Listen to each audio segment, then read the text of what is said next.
رضوانه د 15 کلونو راهیسې د پښتونخوا په پولیسو کې ده او د ټرورستانو پر پټنځایونو باندې په ډیرو جنایي او تحقیقاتي عملیاتو کې برخه اخیستې ده. خو رضوانه وایي چې په لومړي ځل یې د کار فشار هغه مهال احساس کړ چې د نارینه‌و په محافظه کاره ټولنه کې د پولیسو د حوزې آمره وټاکل شوه. زما لپاره دا یوه ډیره ستونزمنه دنده ده.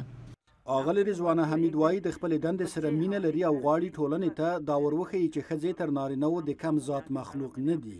پېښور ایک ایسا علاقہ ہے که تاسو د نارینه‌و نه وغواړئ چې د یوې ورځې لپاره د کور چارې سرته ورسوي او ماشومان وساتي، فکر نه کوم چې هغوی دا کار سرته ورسولی شي. خو که وګورئ ښځې په ډېرې اسانۍ سره کولی شي چې د نارینه‌و په شان له کوره له باندې دندې ترسره کړي. د پولیسو منصبدار وایي د دې سیمې میرمنې تر اوسه پورې زړه نه ښه کوي چې د پولیسو مرکز ته په ډاډه زړه وردننه شي او د نارینه‌و پولیسو سره په خلاصه خپلې ستونزې شریکې کړي. جو خواتین هم پېښور یو محافظه کاره ټولنه ده او د میرمنو فعالیت تر کوره پورې محدود دی. که کورنۍ تاوتریخوالي ځپي هم نو دوی رنځ په چوپه خوله ګالي او نورو ته څه نه وایي.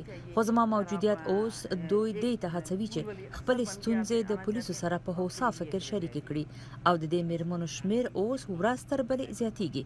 کله چې د دوی مشکل حل شي بیا دوی د رضایت دا پیغام خپلو کلیو او ټولنو ته وروړي او د نورو میرمنو ته هم زړه ورکوي چې دوی هم د ستونزو پر وخت رامخته شي.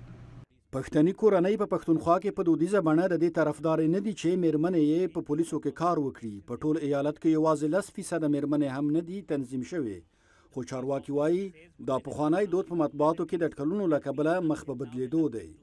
د خیبر پښتونخوا ایالت په دې هیواد کې د ټروریزم سره د مبارزې د جبهې لومړی کرښه ګڼل کیږي. خو اوس میرمنې پکې دې ته هڅېږي چې هغه کارونه ولټوي چې په دودیز ډول پخوا یوازې نارینه وکول.